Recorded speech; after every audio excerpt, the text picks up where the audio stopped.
y claramente entendí el mensaje del Señor.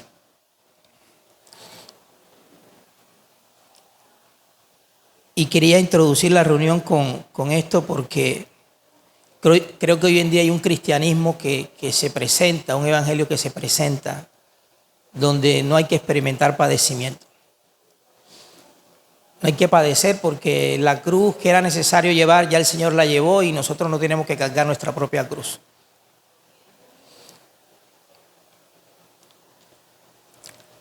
Y basado en esto me puse a investigar algunas características de lo que es un siervo.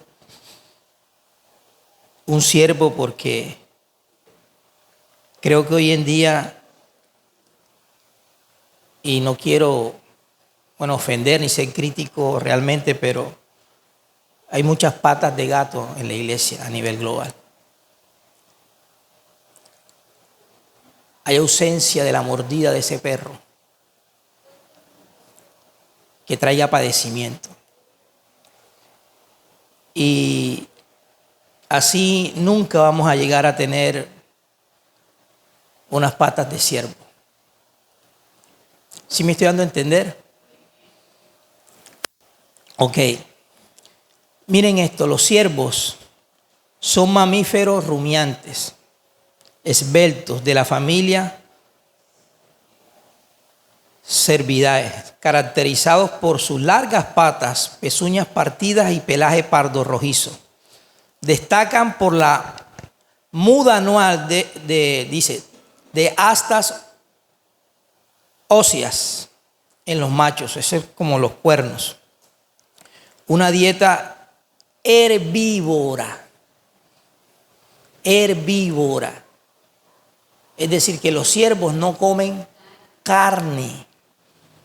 No comen carne. Y en cierta medida, cuando, los que han visto por ahí algunos reportajes en la televisión de los ciervos en las zonas montañosas, hay una expresión de inocencia en los ciervos. Tienen una dieta herbívora,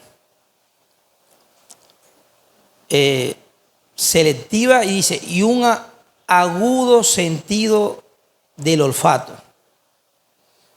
Son animales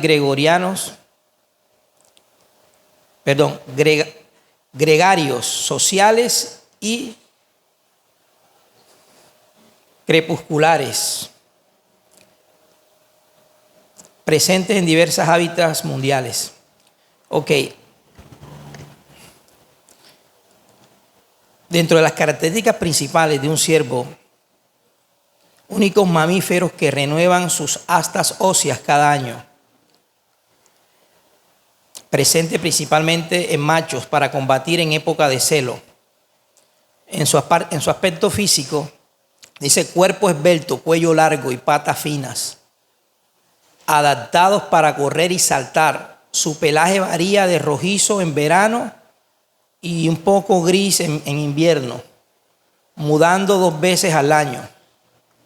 Alimentación, son herbívoros selectivos que consumen hojas, brotes, frutos, hongos y corteza más que hierba gruesa.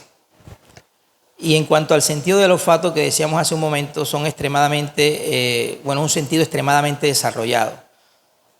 Son 1000 veces más receptores que los humanos. En cuanto a los sentidos, el sentido del olfato, 1000 veces más receptores que los humanos. Y dice, y tienen una gran capacidad auditiva. ¿Gran capacidad qué?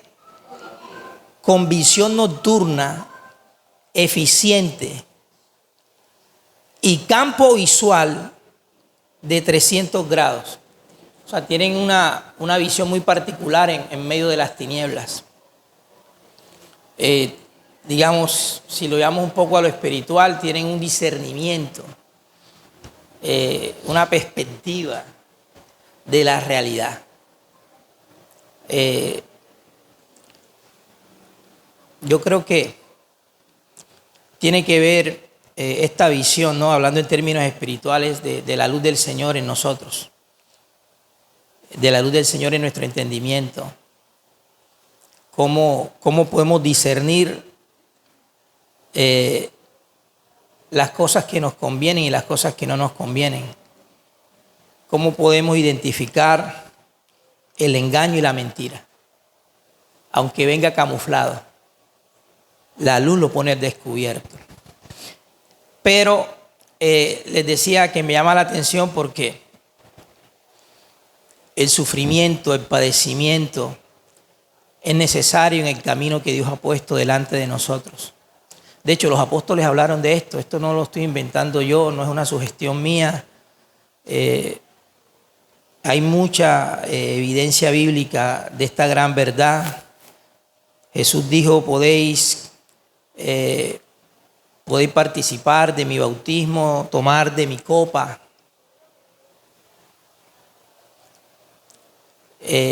Pedro dice que debemos seguir sus pisadas.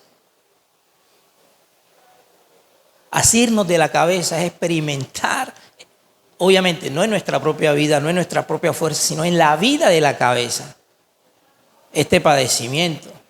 Y el padecimiento tiene que ver con la pérdida de una vida a la cual en alguna medida todavía seguimos aferrados. Hay una vida, es decir, Dios nos invita, como lo decíamos hace 8 días, Dios nos invita a caminar con Él y debemos tener diligencia por estar caminando con Dios cada día.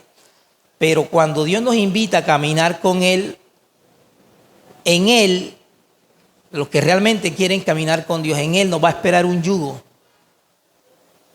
que va a ser puesta sobre la vida carnal. Porque no hay otra manera de caminar con el Señor. Por ejemplo, Pablo, en Filipenses capítulo 3, verso 7, él dice, bueno, antes de hablar de lo que Pablo dice aquí,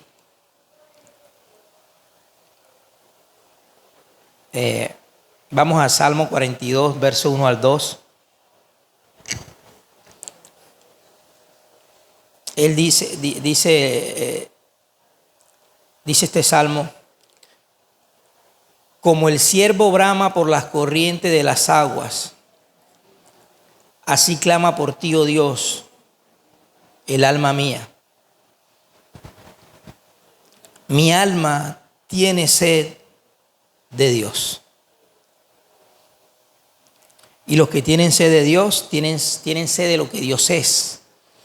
Es decir, mi sed por Dios no es selectiva en lo que a mí en lo que quiero de Dios. No, el que tiene sed de Dios anhela a Dios en lo que Dios es. ¿Sí me di a entender? Anhela a Dios en lo que Dios es. El que tiene sed de Dios. Y Dios es justicia, por ejemplo. Entonces, esa persona tiene que anhelar la justicia de Dios. Dios es luz, tiene que anhelar la luz del Señor. Dios es amor, tiene que anhelar el amor de Dios.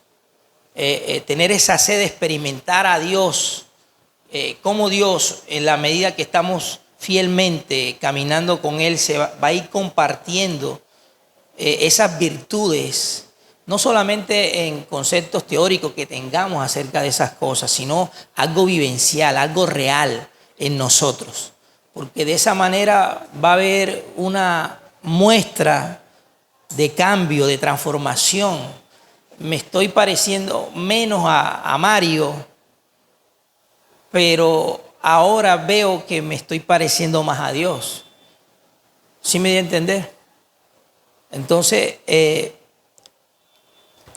y es algo que obviamente requiere de la sujeción de nuestra voluntad a la de Él. Muchas personas piensan de que la gracia de Dios viene y atropella nuestra propia voluntad. La gracia de Dios viene y hace en nosotros lo que ella quiera sin pedirnos permiso a nosotros. Mentira. La gracia requiere que nosotros estemos de acuerdo con lo que ella nos está pidiendo. Porque si no estamos de acuerdo con lo que ella nos está pidiendo, ahí hay una manifestación de resistencia. Yo puedo resistir la gracia. Y de hecho, como Pablo dice, puedo recibir la gracia en vano. Yo puedo resistir la verdad. La gracia hace en mí lo que yo no puedo hacer por mí mismo, pero la gracia sí me pide mi voluntad. Si usted ve el ejemplo, por ejemplo, cuando el Señor resucitó y habían dentro de sus apóstoles algunos incrédulos como Tomás que no creían, estaban dudando cuando le dijeron que Él había resucitado, que la tumba estaba vacía. Él no tocó la puerta para entrar donde ellos estaban reunidos. Él traspasó la puerta, traspasó las paredes y se presentó allá delante de ellos. Ese es el Señor, sí. Pero Apocalipsis capítulo 13, en el penúltimo versículo de ese capítulo 3 de Apocalipsis, dice: yo estoy a la puerta y llamo. He aquí, yo estoy a la puerta y llamo. Si alguno oye mi voz y abre, ¿qué? Abrir la puerta es responsabilidad de quién? De nosotros. Ojo, Él en su amor nos hace oír su voz, pero yo tengo que abrir la puerta. Porque si yo no le abro la puerta al Señor, y estamos hablando de la misma gracia, porque el Señor es la misma gracia, Él vino lleno de gracia y de verdad. Si yo no le abro la puerta, la cena a la cual me está invitando, de tener una comunión íntima con Él, no se va a dar.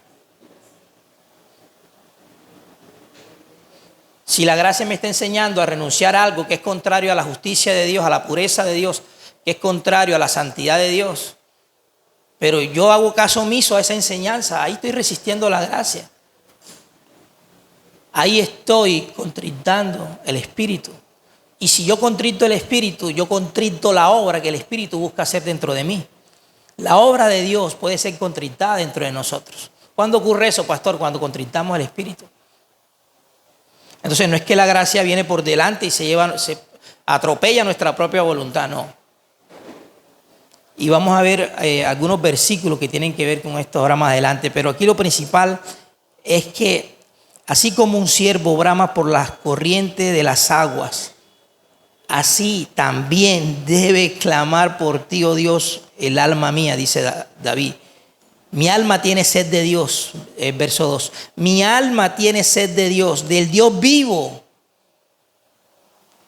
¿Cuándo vendré y me presentaré delante de Dios? Hay un deseo de esta persona de presentarse delante de Dios, de expresarle a Dios su anhelo, de experimentarlo, de sentirlo, de palparlo, de verlo, de ser testigo de Él, de caminar en sus deseos, en su voluntad, en su propósito.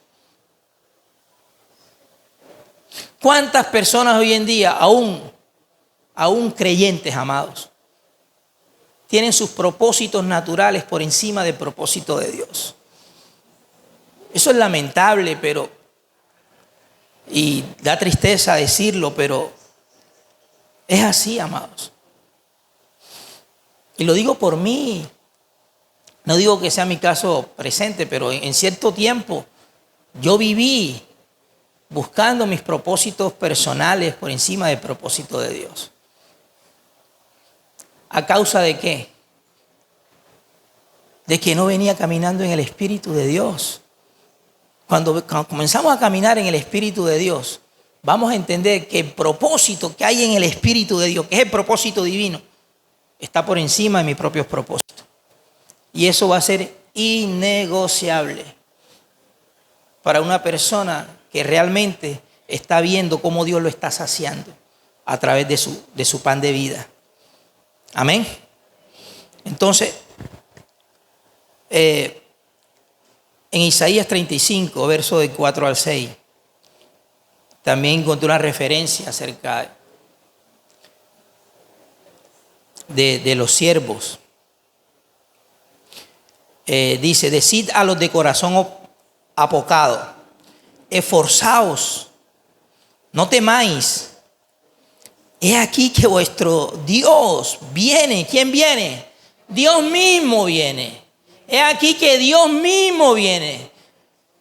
No va a mandar un representante. Él mismo, directamente su gracia, su amor, su presencia, directamente su espíritu. Él mismo viene. ¿Con qué?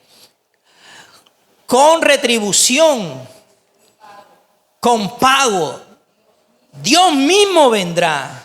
¿Y os qué? Y os salvará. Dios mismo vendrá y os qué? Y os salvará. Ahora, ¿cuál es el efecto de esta salvación? Cuando viene siendo real y viva en el corazón.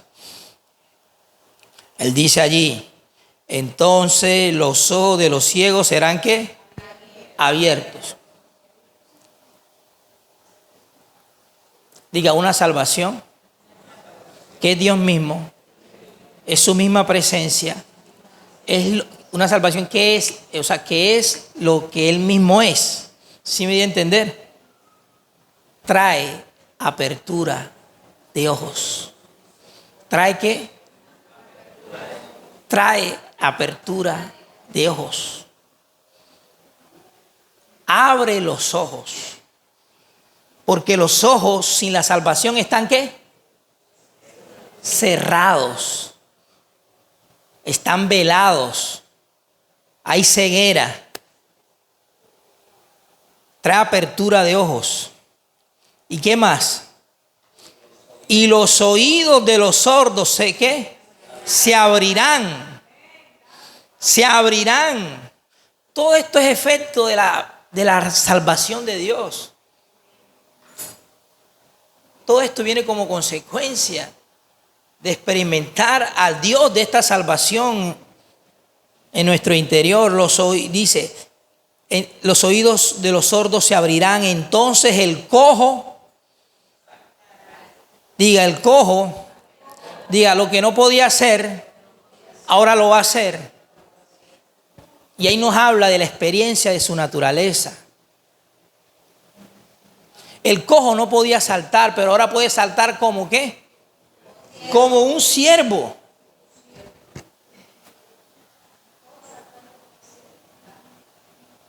O sea, es quitada, es quitada. En esta salvación es quitada la naturaleza que nos tenía inhabilitados para experimentar a Dios. Es quitada esa naturaleza.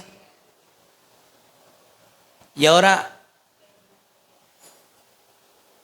el siervo saltará. El siervo saltará.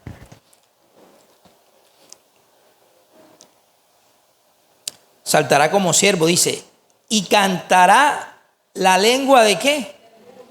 Del mudo, porque aguas serán cavadas en el desierto y torrentes en la soledad.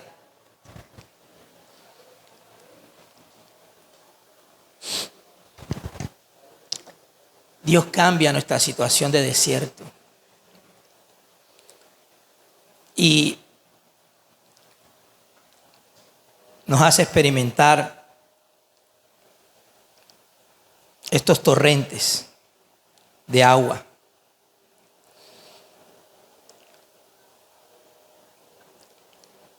Les hablaba en un principio de la bondad de Dios, porque la bondad de Dios tiene que ver, bueno, no podemos hablar de la bondad de Dios disociándolo de lo que es su Hijo. Tiene que ver con el Hijo.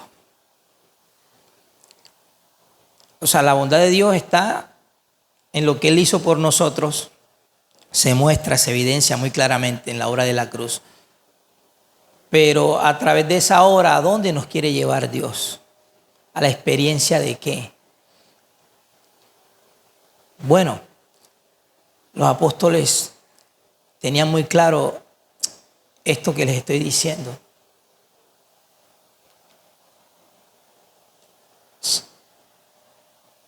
Si Dios no nos quisiera llevar a la experiencia de lo que Él es el Hijo en su imagen,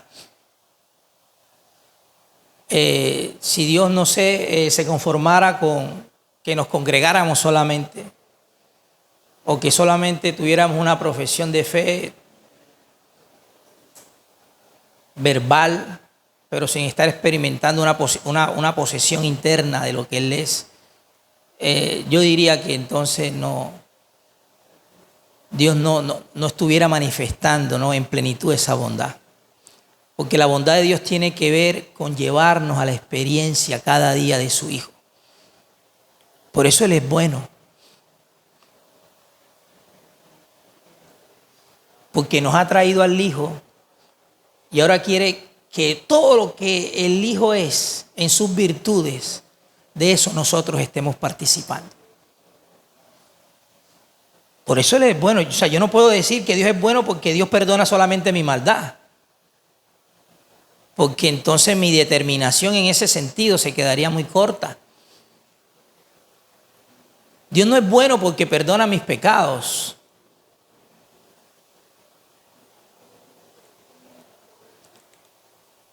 Dios es bueno no solamente porque perdona mis pecados,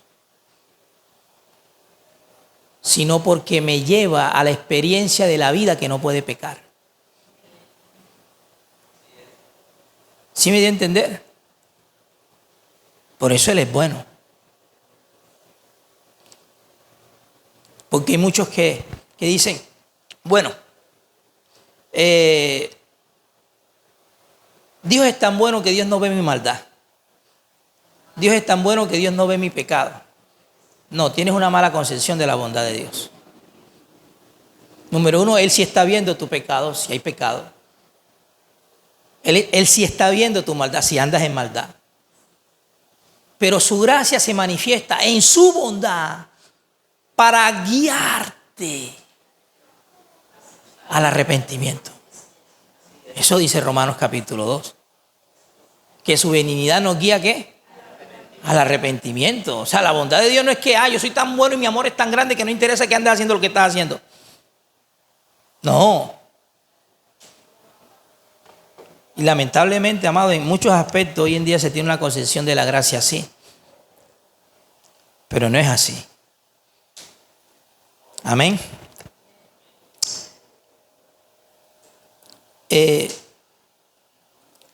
¿Por qué les decía que era necesario el padecimiento? Y este padecimiento tiene que ver con lo que nosotros amamos en nuestra vida en la carne, en lo que tenemos nuestros afectos. Cosas que tienen que ver con lo de abajo, con lo terrenal, afectos todavía por el mundo, amando cosas que no tienen nada que ver con lo que Dios es ni lo que Dios busca hacer en nosotros. Y Pablo dice en Filipenses capítulo 3, versos del 7 al 10, pero cuántas cosas para mí eran ganancia, las he estimado como pérdida,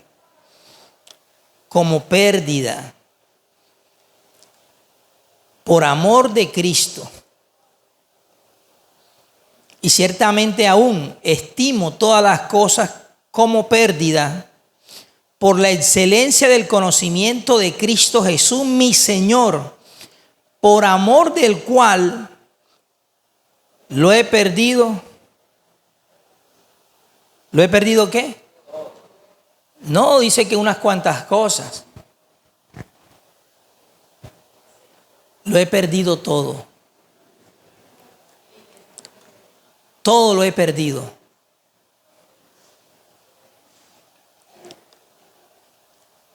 Lo he perdido todo.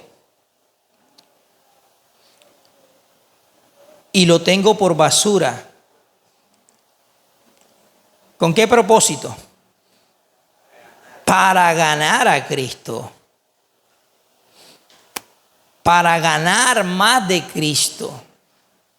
Para vivir más de su vida. Para vivir más de su naturaleza. Para vivir más de su luz, para vivir más de su amor, para vivir más de su sabiduría, más de su poder, para ganar a Cristo y ser hallado ¿qué? En Él. Ser hallado en Él.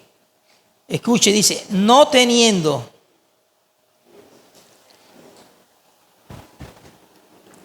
mi propia justicia que es por la ley, sino la que es por la fe de Cristo. La justicia que es de Dios por la fe. ¿A fin de qué? De conocerle. Este versículo, aprendía de que describe muy claramente cómo realmente llegamos a conocer a Dios. Y él dice, y el poder de su resurrección y la participación de sus padecimientos. ¿Tiene la iglesia que participar en los padecimientos de Cristo? ¿Ah? Hay que participar de sus padecimientos. Si a mí me aborrecieron, a vosotros también aborrecerán. Porque mi vida es aborrecida por el mundo. Porque la contradice. La expone en lo que ella es, en lo que ella realmente es, la expone. La confronta. Y todos aquellos que quieran estar caminando en la experiencia del poder de esta vida resucitada van a experimentar la misma persecución.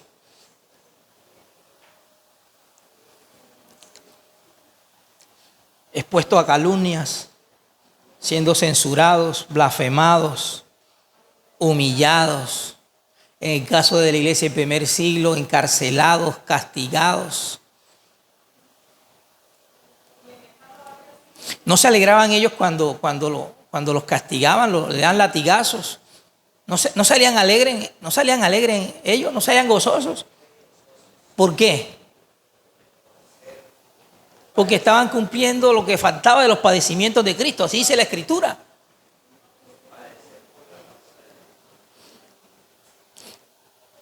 Ahora, es en un sentido externo, ¿no?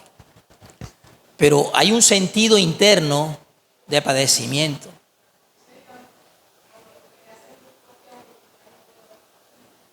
Cuando la gracia le abrimos espacio, o sea, que haya cabida en nosotros su palabra de gracia, su espíritu de gracia, haya realmente cabida en nosotros, nos pone límites, nos pone fronteras que no podemos estar traspasando.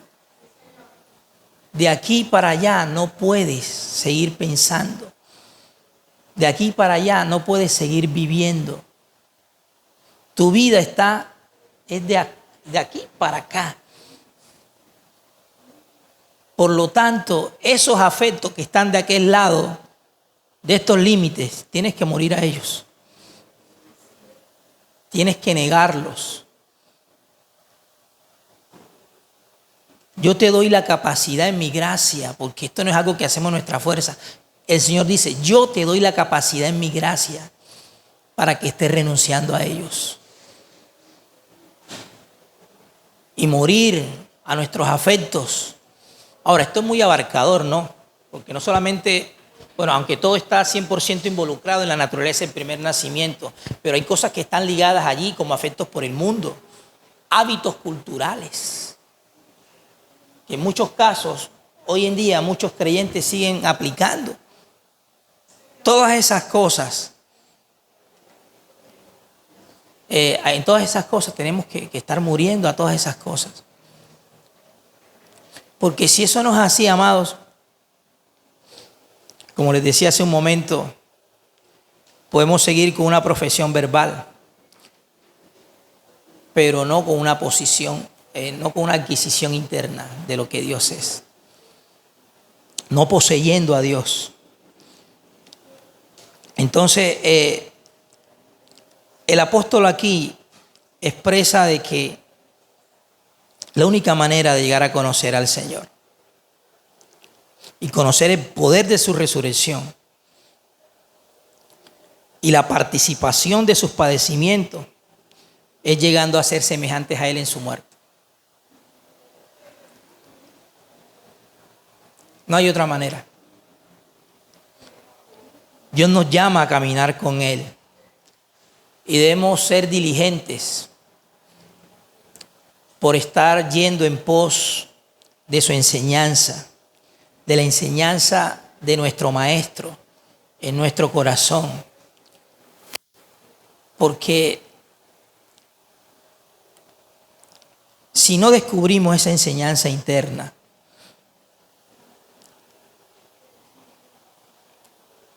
porque si en ti está la unción, como yo creo que está, esta unción nos enseña, esta unción nos muestra, nos guía, nos afirma en el camino de Dios, como dice el salmista, en el camino de la perfección, nos afirma. Y cuando eso comience a suceder, porque venimos muy humildemente prestándole atención a esta unción que Dios ha puesto en nosotros, nuestra percepción del Evangelio, de la vida de Dios, aún de su propósito, de su voluntad, va a ser diferente. Porque vamos a comenzar a darle valor a algo que estaba en nosotros, pero que no veníamos experimentando. Entonces, eso en esa manifestación, por lo que por la luz vengo descubriendo del Señor en mi propio corazón, me va a avivar en su poder, va a incrementar en mí el deseo de acercarme cada día más a Dios. Así como decía el salmista, de presentarme delante de Él porque mi alma tiene sed de Él. Mi alma quiere seguir siendo saciada por Él. Comienzo a tener una fuerza que viene de Él para amar lo que Él ama. Pero también me da la capacidad en la participación de su sentir de aborrecer lo que Él aborrece.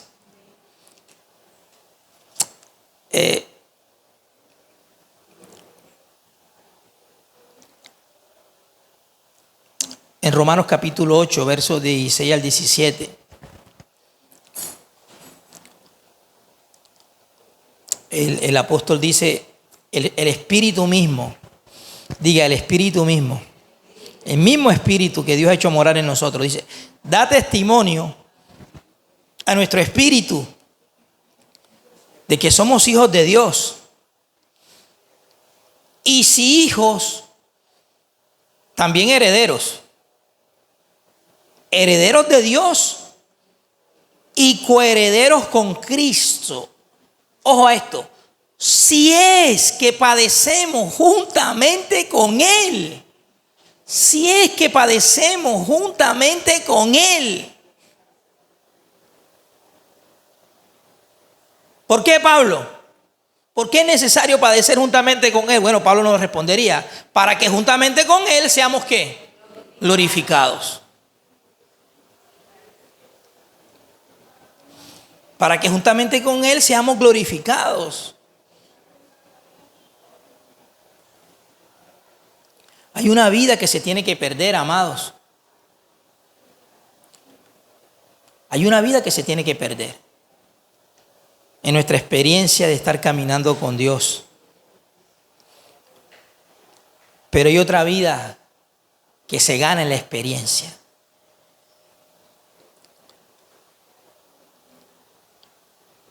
Y debemos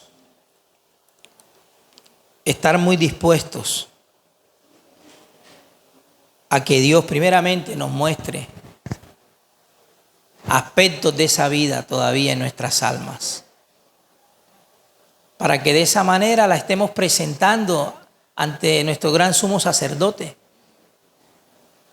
presentándonos como ese culto racional,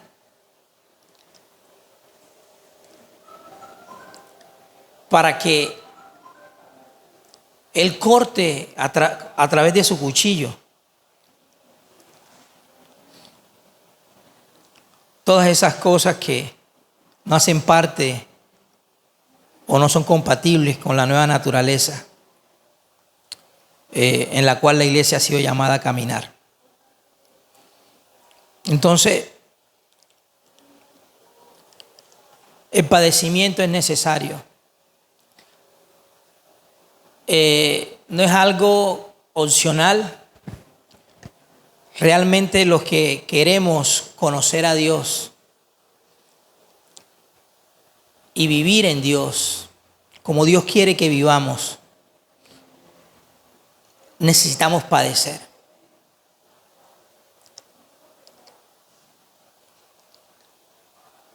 Necesitamos cargar cada día nuestra propia cruz. Porque solamente así podemos llegar a ser verdaderos discípulos del Señor. Solamente así. Y aquí es clave entender lo que decía Wilmer al comienzo de la reunión. La permanencia. Permanecer fiel cada día en lo que Dios nos está mostrando. Fiel en obedecer lo que Dios nos está enseñando.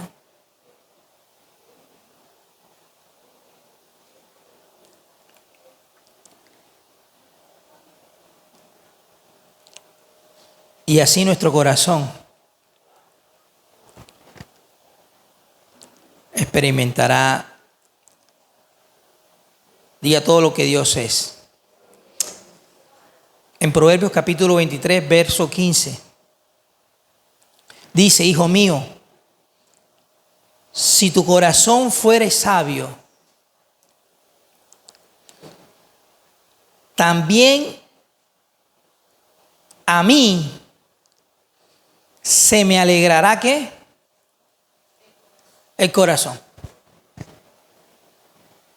Hijo mío, si tu corazón fuere sabio, también a mí se me alegrará el corazón.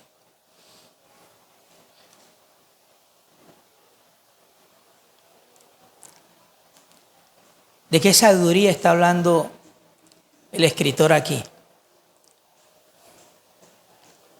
¿De qué sabiduría está hablando? De la sabiduría de Dios.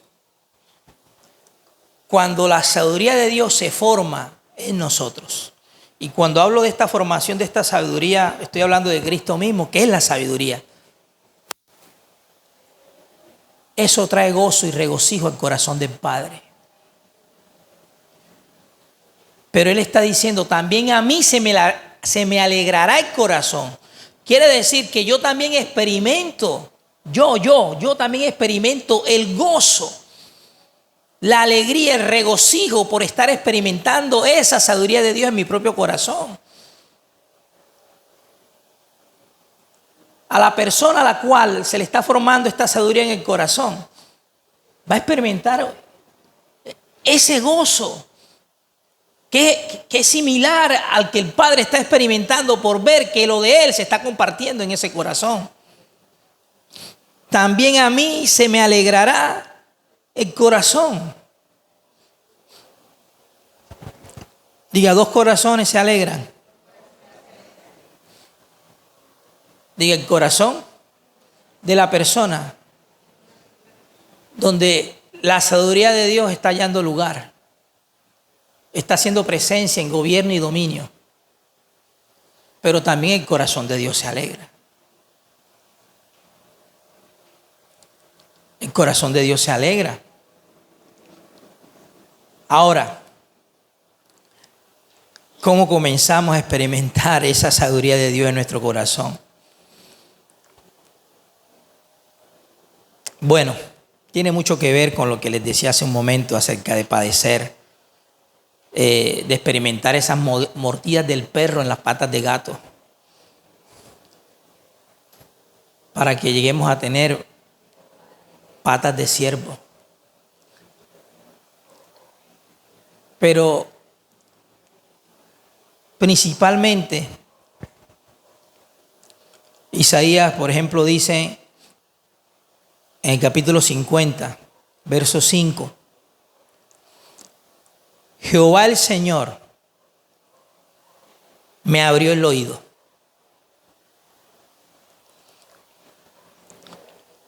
Jehová el Señor me abrió el oído. Diga el oído. Y aquí entendemos que no está hablando de un oído natural.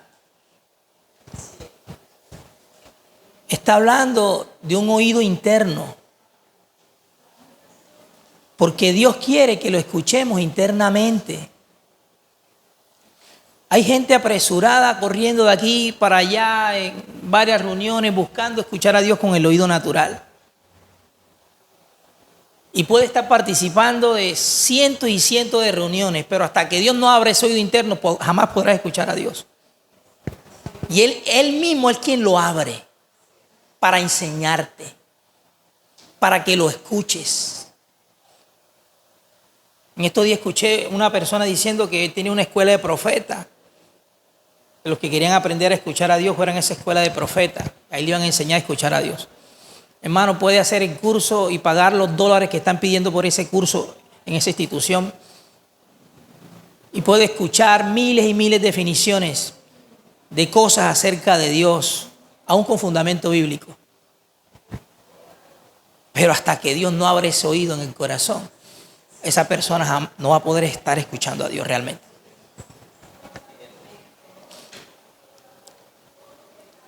No va a poder estar escuchando a Dios. El Señor es quien abre el oído. ¿Qué oído abre? El que está cerrado. El que está cerrado para verdaderamente escucharlo a Él.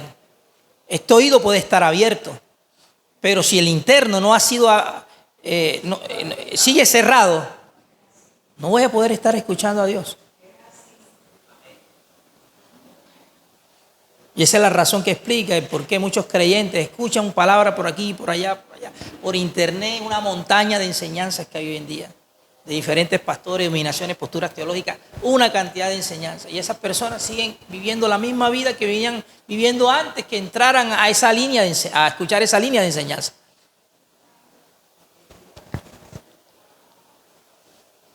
Usted no sabe en cuántas reuniones pudo haber estado Saulo entre ese contexto fariseico donde ponían la ley, escuchaban y él asumía de que estaba conociendo a Dios. Usted le preguntaba a Saulo, Saulo, ¿tú conoces la voluntad de Dios? No me hagas esa pregunta, me estás ofendiendo. ¿Cómo que no la voy a conocer? Si yo fui levantado a los pies del mejor maestro de aquel tiempo, que era Gamaliel, fue levantado a los pies de él. Entonces tú le preguntas a Saulo, ¿tú conoces la voluntad de Dios? Claro que la conozco, me estás ofendiendo. ¿Tú conoces a Dios? Claro que conozco al Dios que da testimonio a la Torá.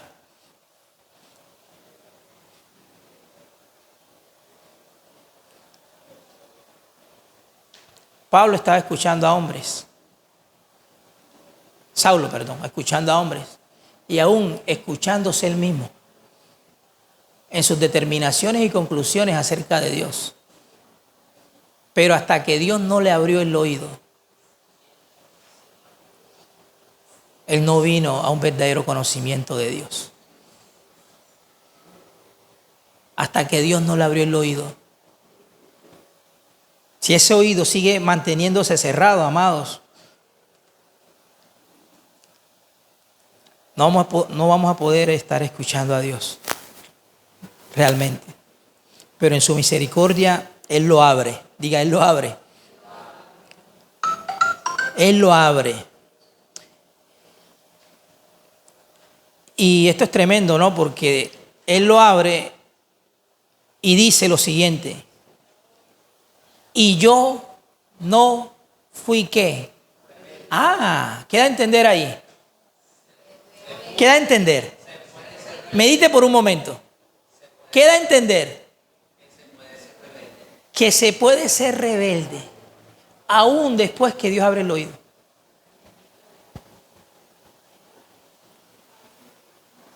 Ahora, ¿cómo se evidencia esa rebeldía en esa persona que Dios le abrió el oído? que no sale de la condición en la que venía, ¿qué? Estando. Por eso dice, no fui rebelde, ni qué, ni me volví atrás. O sea, una persona que Dios le abre el oído, pero no quiere salir de la vida que viene trayendo, está siendo rebelde. Aunque Dios le haya abierto el oído. Aunque Dios le haya abierto el oído. No me volví atrás. Es decir, cuando Dios nos abre el oído, el propósito es establecer un punto de partida para que salgamos de lo que veníamos, ¿qué? Viviendo. No, Dios me abre el oído, ¿para qué? No, para que, conozca cosas de Él, pero sin que la vida que yo venía trayendo sea estorbada. Falso de toda falsedad. Una persona que se vuelve atrás, aunque Dios le haya abierto el oído, está siendo rebelde. Por eso les decía al principio que la gracia de Dios no viene a atropellar nuestra propia voluntad. No viene a atropellar nuestra propia voluntad.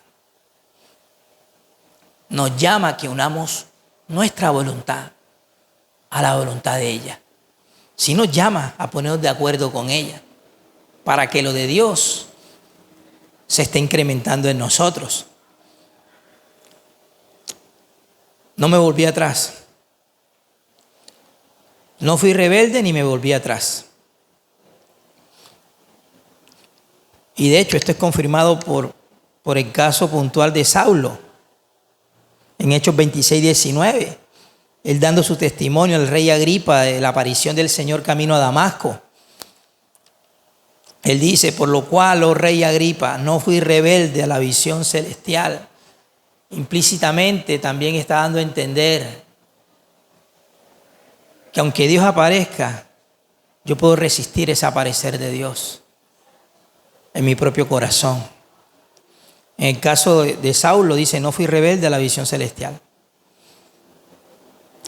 Por eso debemos querer,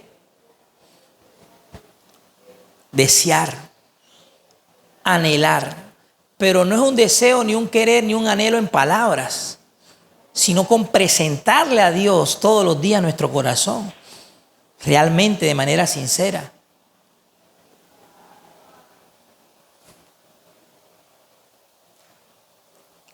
La expresión que hacen los profetas en el Antiguo Pacto, cuando dicen que el Señor mandaba decir, volveos a mí, yo me volveré a vosotros. Escuché a alguien decir que esa expresión no tiene cabida en el Nuevo Pacto, que esa expresión hace parte de un pacto que ya pasó, que ya no existe ese pacto. Por lo tanto, esa declaración no está vigente. ¿Cómo?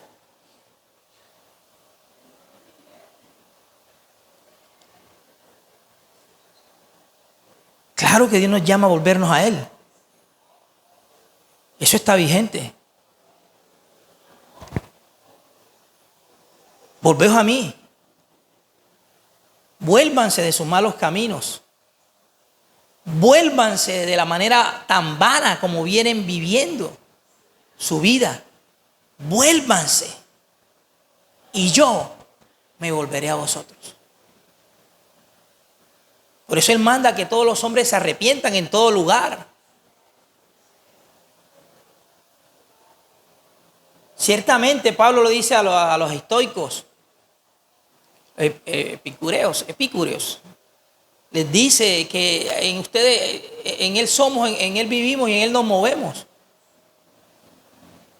Que Dios le ha prefijado el orden de los tiempos y los límites de su habitación a todos los hombres. Ciertamente no está lejos de vosotros. Él está cerca, en el corazón y en la boca. Es esa palabra de vida. Esa palabra por medio de la cual todas las cosas fueron hechas. Todas las cosas subsisten en esta palabra. Esta es la palabra que por el Evangelio anunciamos, por ejemplo, dice Pedro. Es Cristo. Es Cristo. Dios nos puede estar llamando al arrepentimiento y eso es una muestra de su bondad, pero si yo no quiero dejar soltarme del líder que me está llevando a estar ofendiendo a Dios, y eso es tu responsabilidad. O sea, no digas que Dios nunca quiso. Dios te dejó allí, Él apareció, pero seguiste todavía aferrado a ese liderazgo que te estaba llevando en otro camino que no era el camino de Dios. Entonces no puedes responsabilizar a Dios. Porque su gracia en su aparecer nos da la capacidad de volvernos a Él. Pero yo tercamente puedo resistir lo que la gracia me está enseñando o donde la gracia me quiere llevar. Isaías 1, verso 19. Dice, si quisiereis y oyereis, ¿comeréis qué? El bien de la tierra. Si ustedes quieren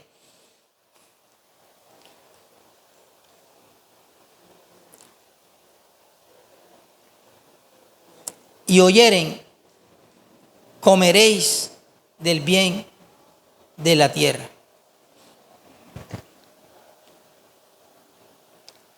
Tengo que querer, anhelar, escuchar la voz de Dios.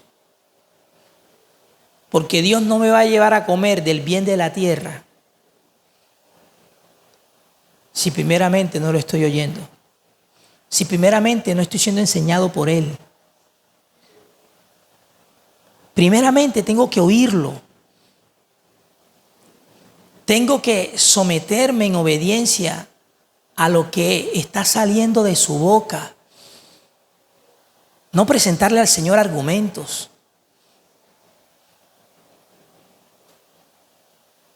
No presentarle al Señor pensamientos que estén en contra de su verdadero conocimiento. Si quisieres y oyeres, comeréis del bien de la tierra. ¿Sabes cuántas personas realmente hoy en día no están comiendo de Cristo? Debería ser lo normal que la iglesia estuviera comiendo de Cristo. Pero realmente no están comiendo de Cristo. No digo que sea el caso de todos. Porque realmente no quieren. No quieren oír a Dios. No quieren oír a Dios. Quieren oír un predicador en el cual han identificado que la enseñanza que está saliendo de ese pastor se acomoda a lo que yo quiero oír. Y por eso me gusta este. Y aquel que medio por ahí trae unas palabras de exhortación, me confronta un poco en mi parte oscura, ese sí no me gusta. No, amado, es así. ¿Sabe lo que significa comer de Cristo? Porque el bien de la tierra es Cristo.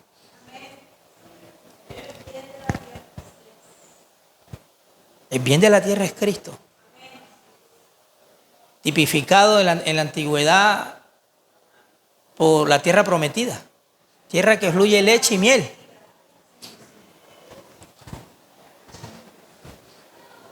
Muchos no queremos comer de Cristo. Ahora, nadie va a decir con palabras que no quiere comer de Cristo.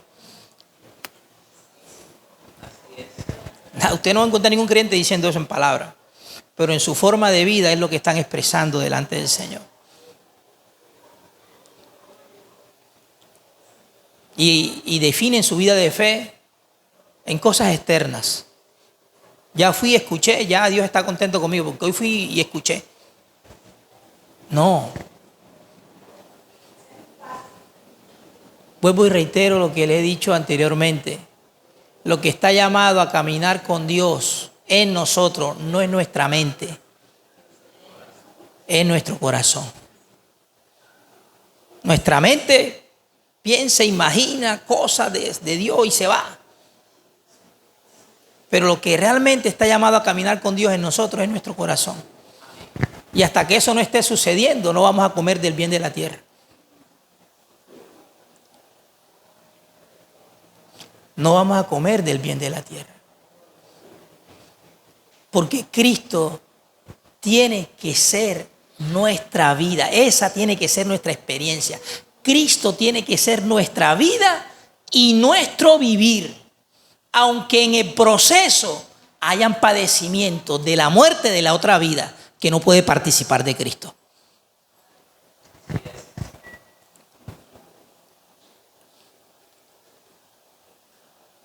El camino es angosto, amados.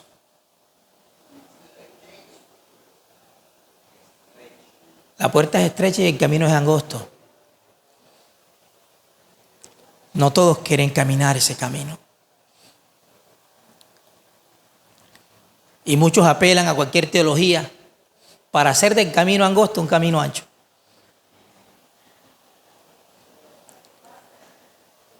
Y es una locura. Es una locura. El camino es angosto. Porque en el camino hay padecimiento a nuestra vida en la carne. Porque Dios trata con nosotros para eliminar de nosotros esa vida.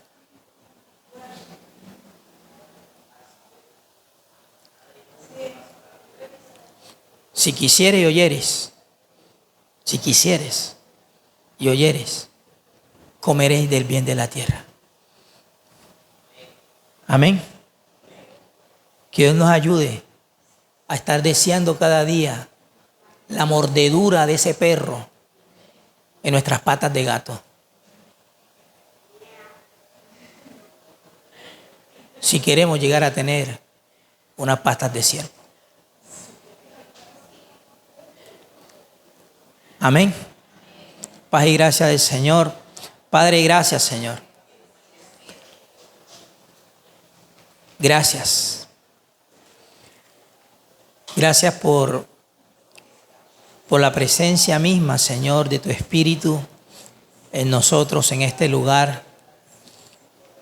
Oramos para que tú cada día, Señor, seas ese maestro, ese guía, ese líder que lleve nuestro corazón a estar permaneciendo en ti, Señor.